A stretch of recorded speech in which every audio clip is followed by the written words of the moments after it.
Their dogs were starting along, and I just flew by them. By that time, my dogs got started. I got over the line, I waited about 8 minutes, and here comes old Jimmy. His dog truck was parked right by mine. He pulls up and he walks up to me, and he was shaking his head.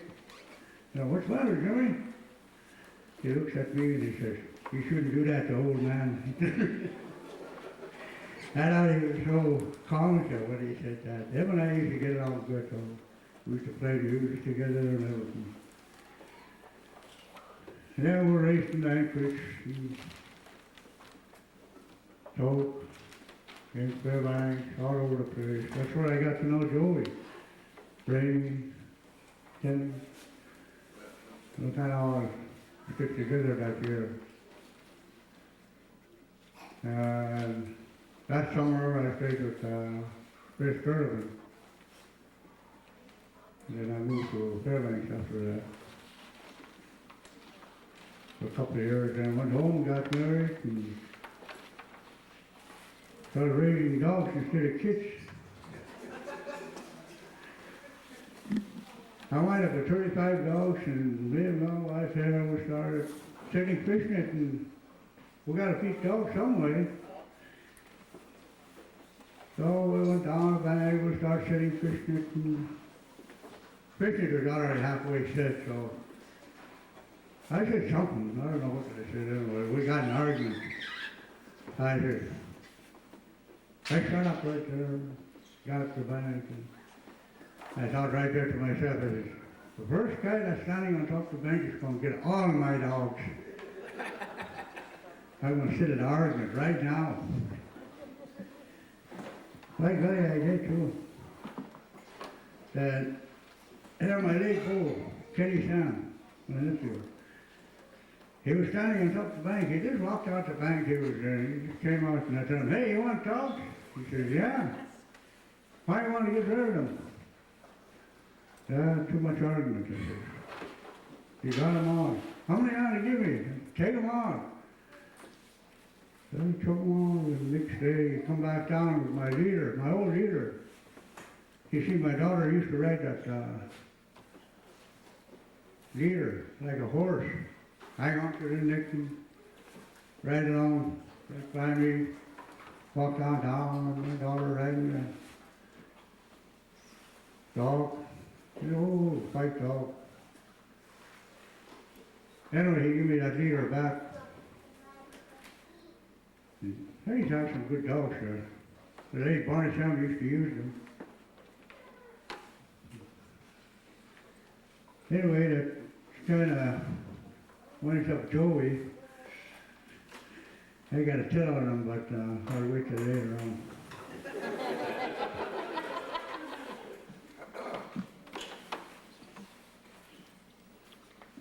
Speaking about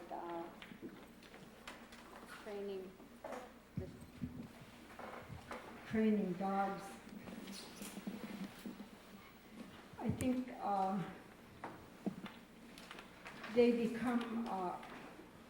become our friends as while they're just puppies.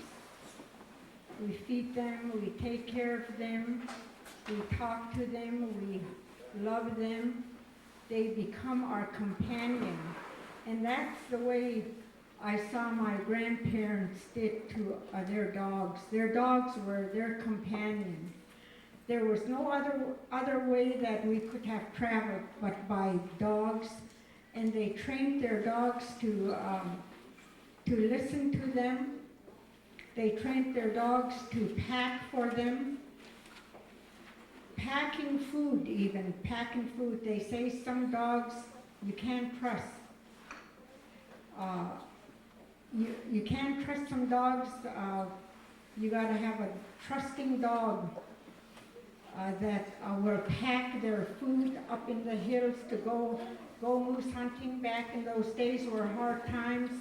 Everything you had to do was walk or paddle or go by dog team to get from here to Manly, from here to Crawshay, from here down river or to the trap lines. It was that was our, that was our way of living. They were friends to us. They even saved you when you were in need. They even stop for you if you fall off of the sled. Because they're so used to just being around you and hauling you around. We were dependent on them, and as well as they were dependent on us.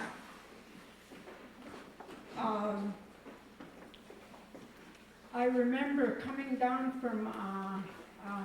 down as a kid from Crashide. We were traveling, and all of a sudden, our lead dog just took us way around. And Grandpa said, "What's going on with that dog?" And Grandma said, in our native tongue, there must be a water hole there. And that dog sensed that there was running water. There was a big water hole underneath the snow, and just took that lead dog just took the team right around it, and we didn't have to go into that water hole. It's really good to have dogs because we grew up with them. They, like I say, they really become our family. And all our dogs' names are in our native tongue. Our dogs' names were Nuhulia, Banoyu, and what else now? Oh, geez, I forgot what, Notosh, and it's like these names are just the way their nature is, that's just the way they see them. This dog, Notosh would be just like walking a distance way, just being careful. Benoyu, it just really wants to go. Nukulya, it's looking around. They just named them just the way, their attitudes were. They looked at them and they had, those are the kind of attitudes they were. But my late husband, Henry Cochran, used to come, as soon as we come down from Crashide, he used to come and bother my brother, what's your dog's name, Paul? And my brother, just don't say nothing, he wouldn't tell him.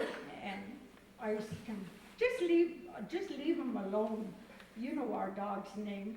But he just wanted to hear Paul's name those dogs. Anyway, that's all I wanted to say because they saved a lot of lives. They pulled in summertime.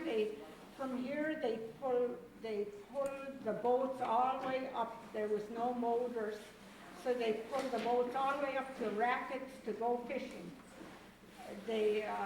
That's the way they got around, just by their dogs. Those dogs just listen. Wherever whatever they command, the command was, they listen to that command. They even understand you if you talk Indian to them. That's how smart dogs are. If you got hurt, they know you got hurt. If you had this voice of angry voice, they know this person is angry. If they hear cussing, they know there's something wrong. They're alert at everything. That's how smart animals are. Thank you.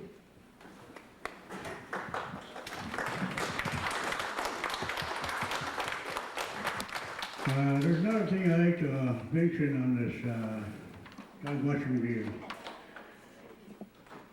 I know for a fact, I tried it myself, that alcohol, drugs don't mix with running dogs.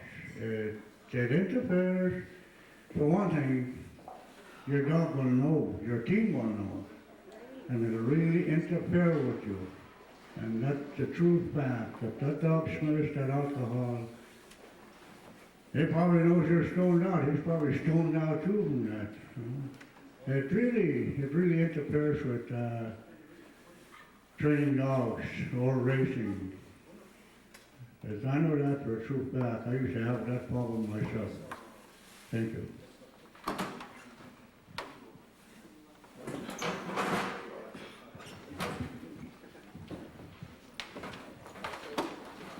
Yeah, that reminded me of something we were talking about during the break.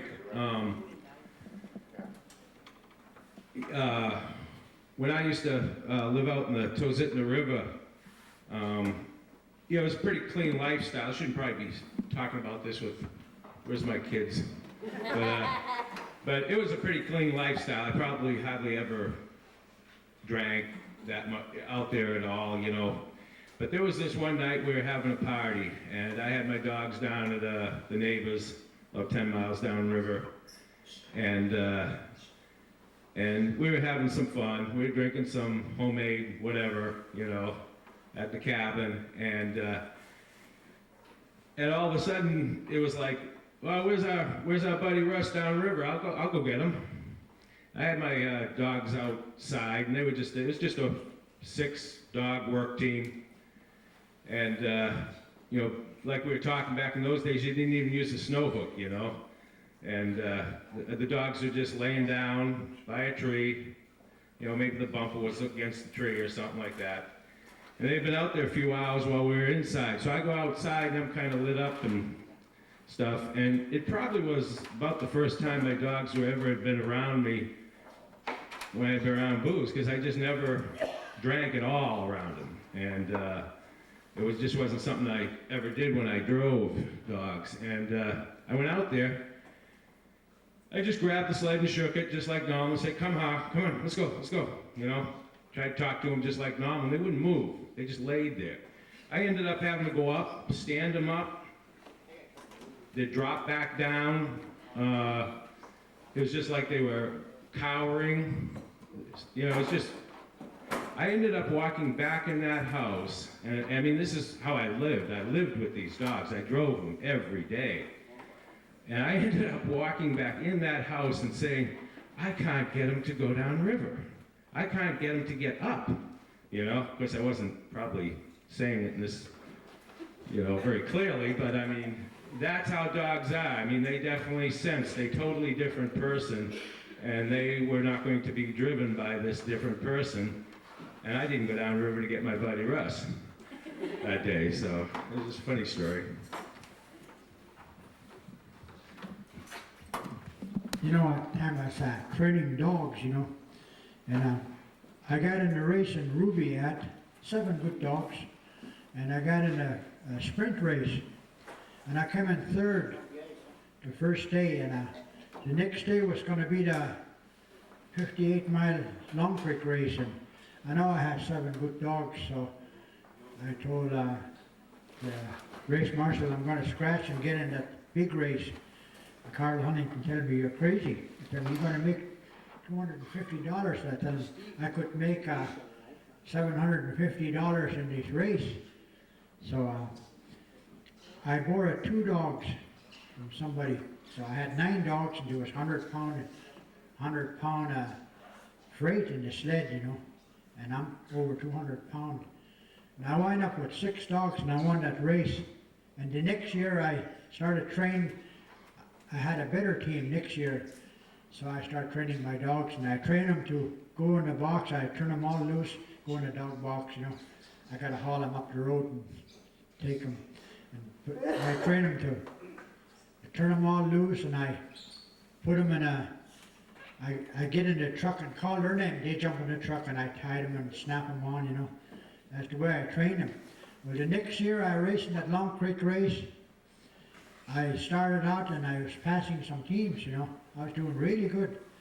And here was a truck about 7 miles out of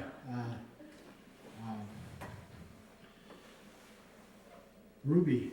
Those dogs went right for that truck. that they thought that's where they're supposed to stop, get in the truck. And I got them out of the yard and I kept it going, and there was a box way about 10 miles, a little further.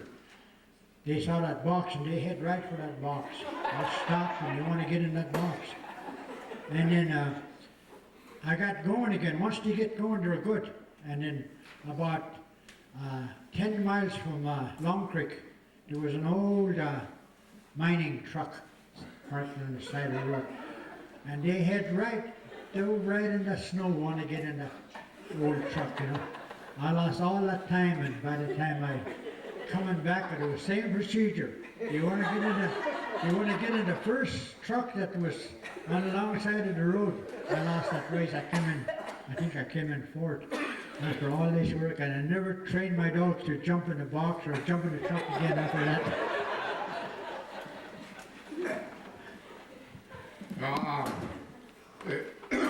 What Stan was talking about earlier about drinking and driving, I guess, was I had dogs for quite a while, and there used to be a guy that used to come by and help me out all the time. His name was Big Man, Ralph Albert. And Big Man, he'd always show up, and I'd work until 3 usually, and then drive dogs for the rest of the night. And I'd come home and crack a beer and then run out in the dog yard and start hooking up dogs. And I had this group of leaders, and I was taking them on 10-mile runs, and it was out and back trail, and about 7.5 miles into the run, the dogs would quit and lay down coming home. And so, what the heck's up with this? So I just turned around and go back out and make the loop. One time I drove my dogs 35 miles on that 10-mile trail, just turning them around, making them go. And then finally they got tired and they went on home. The old lady was worried about me. I think she sent somebody down there to look and see what was going on. Next day, hooked them up, couldn't figure this out, had another beer, took off, went out, dogs shut down again, same spot. Ralph Albert, he said, try it without the beer. And so next day I came home, skipped the beer, no problem. That's all I got to say, don't drink and drive. And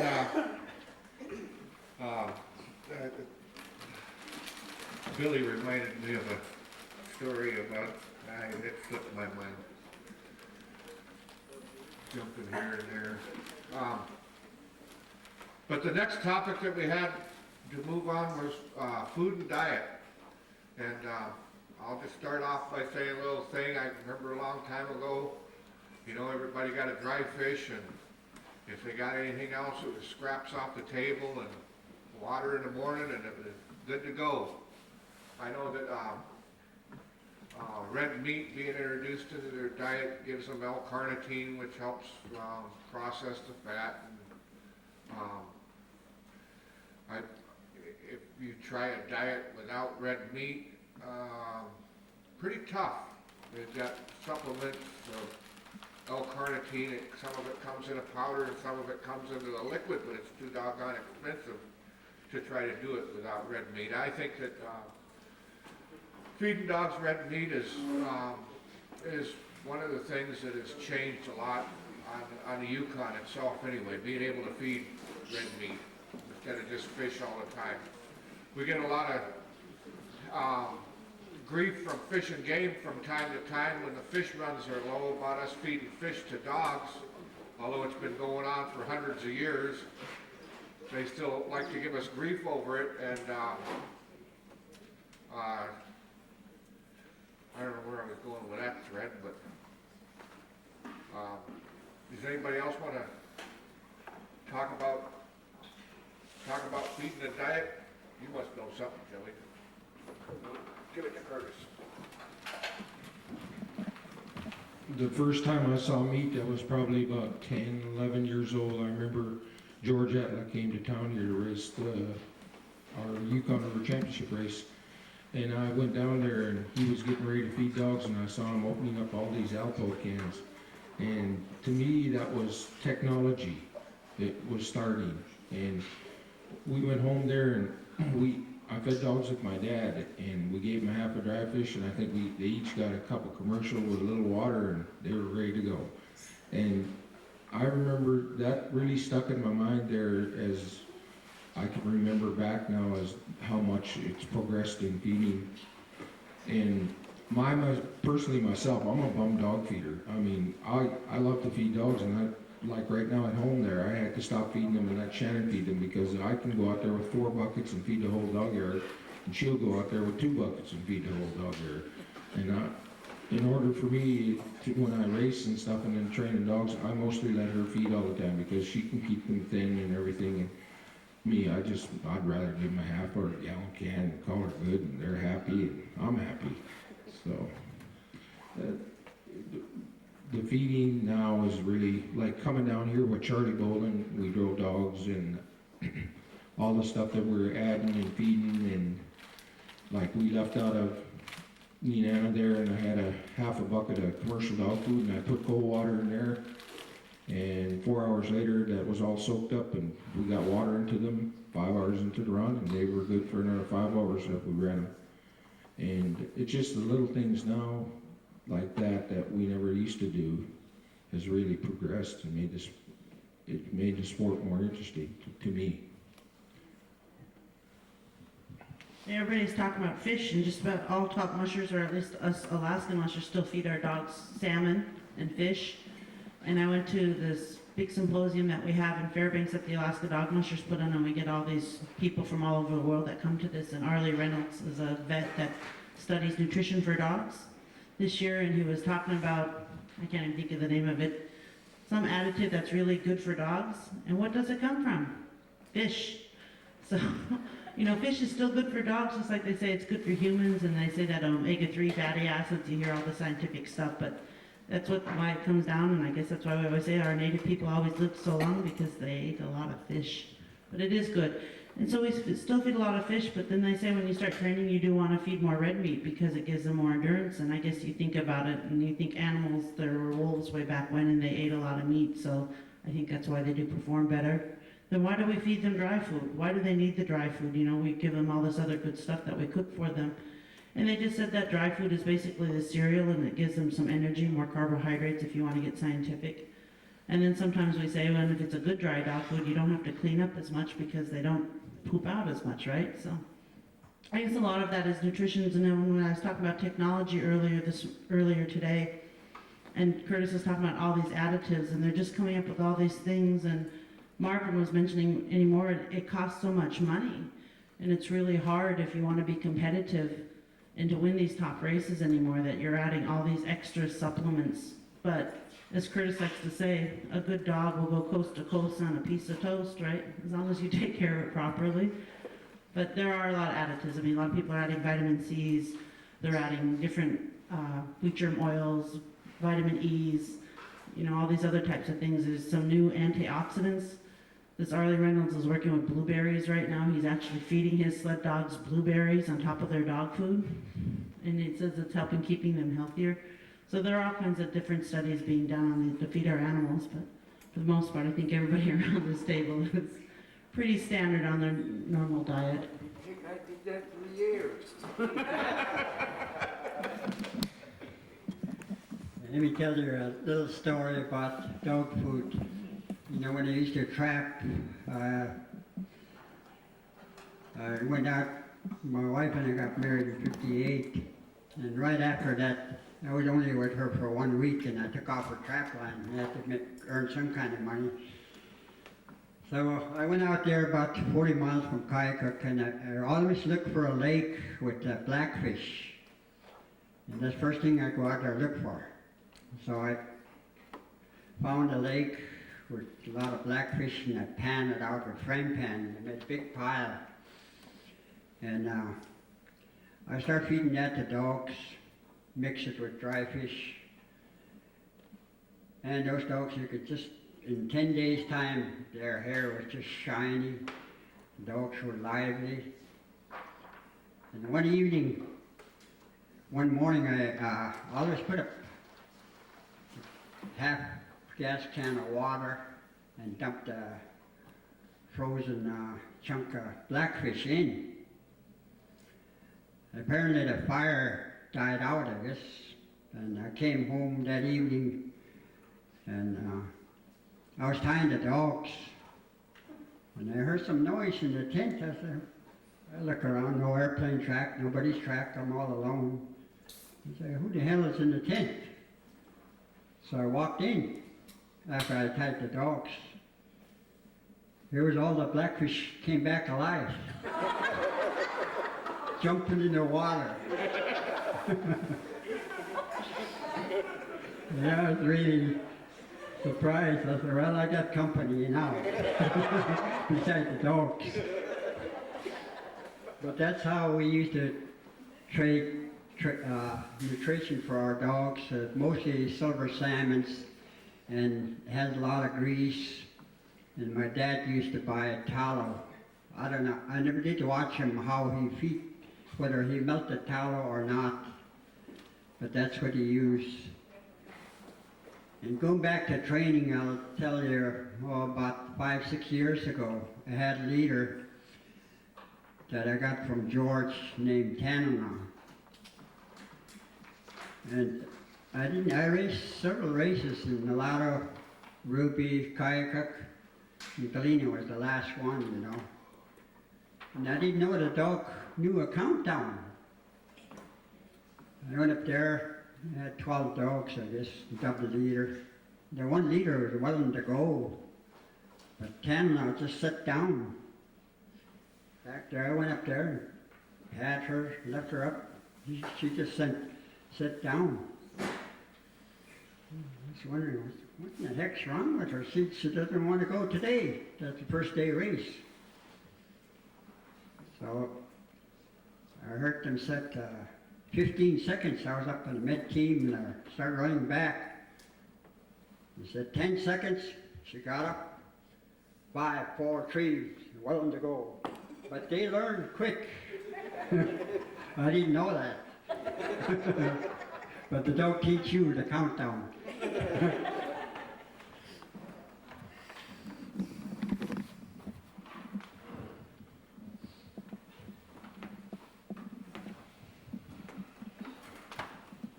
Well, it has changed quite a bit, the food and stuff that people are using nowadays, but I have to tell you a little story about when Marvin first started racing. He came down to Connect and stayed with me, and he brought his dad down with him as a handler. And they were getting ready to feed dogs, and Marvin had some beaver meat boiling up there, and he had a strainer, and he told his dad, no, strain that beaver meat. And his dad said, man, I don't know if I can be a handler or not. Back when I used to race, we used to just throw him a fish and go race.